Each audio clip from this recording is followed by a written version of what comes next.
And you guys have to understand. I know people are like, why did it take you so long to make this apology video? What took you so long? It's what, 2.5, 3 years? Like, what the fuck?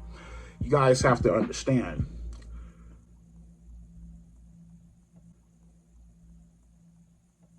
For the longest of time, I've been talking to different lawyers, right? This motherfucker took 2 years to talk to a lawyer? Holy shit. What would be your honest reaction if I told you that this whole EDP445 situation actually happened 2 years ago? I know, right? A lot of things happen in 2 years. Russia went to war. Abracadabra. The Queen died, and EDP finally learned to count above 14 when it comes to trying to fuck someone. Actually, that's a little bit debatable. But at least he's trying. And what better showmanship of remorse than an apology video? Now, I'm gonna be honest, when it comes to apology videos, this one actually strikes a big score on me. There was no crying, there was no, wearing white. Certainly there was no fucking ukuleles playing for some reason. It was straight to the point in 8 minutes. It wasn't too long, if you ignore the fact that this man tried to A minor, right? And listen, I'm not gonna react to the video because I'm gonna assume that you already saw it, or at least you can expect what a person in this situation or in this position could possibly say that would even be remotely justifiable. There isn't a lot, but as any apology video, there's always a point of remorse, even though he dodges fucking accountability like that shit is lava. Because he actually never admits, like I've seen video titles saying, oh, we finally admitted. He never actually really admitted to anything if you actually pay attention to the video.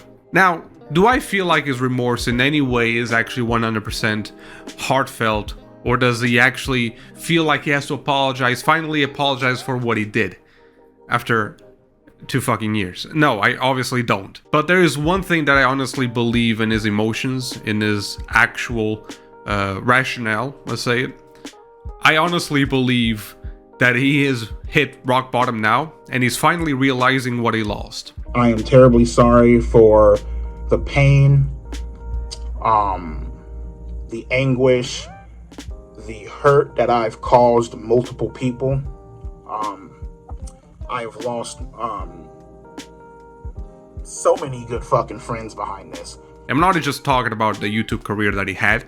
I mean, let's be honest. Even me doing this shit, you're gonna tell me that, oh, you're gonna get 1 million subscribers. I would tell you 100% right now, even with all the hardships that one YouTube channel can bring on your life, it's an easy job. It's a dream job because you quite literally have the pleasure of basically not doing a lot but still getting paid. And he obviously is missing out on that shit. But not only that, he's finally realizing the people that he lost.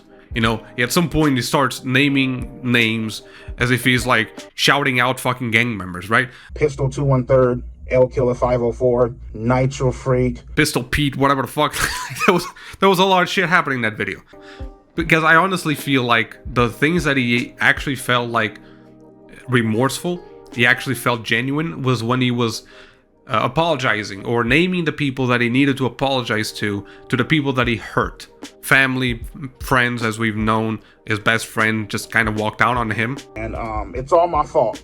You know what I mean? It's completely my fault that Philippe has cut ties with me. That I honestly believe that he's really, really remorseful, that he fucked that all up. Now, don't get it twisted. We're not seeing a man asking for forgiveness through an apology. We're seeing a man asking for a second chance. There's a huge difference with that. He's not really feeling bad for what he did, because it wouldn't take him 2 years to start feeling bad about it. As soon as that post-nut clarity comes along, man, men are gonna feel disgusted of themselves if they truly did something disgusting. Even if it does involve midgets. I'm not gonna talk about that.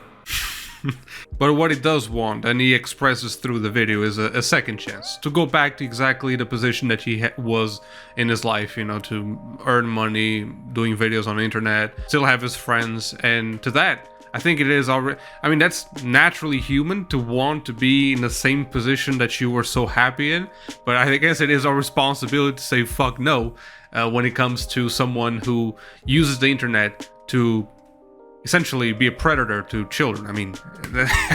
That's a very hard line that we're not going to risk. And it just brings a really sour taste in my mouth when someone says like, I haven't spoken for 2 years because I was talking with lawyers to see what I can say or what I can't. I mean, if you really were up for responsibility, accountability, and for paying, for your sins and all that kind of shit, you wouldn't even remotely consider that, because it doesn't matter. You feel like whatever is coming to you, you deserve it. But he is not in that state. Of course, if you ask him, would you like to go to jail? No. He's talking about getting, help, but he doesn't talk about what kind of help are we talking about here. I have taken the proper measures and the proper steps forward to seek out help. I mean, with the boundaries that he sets, I wouldn't be really surprised if his help involved, a 9-year-old acting like a psychologist. If she's old enough for the talk, she's old enough for the cop. But yeah, no way. No way that he is actually feeling sorry for this shit.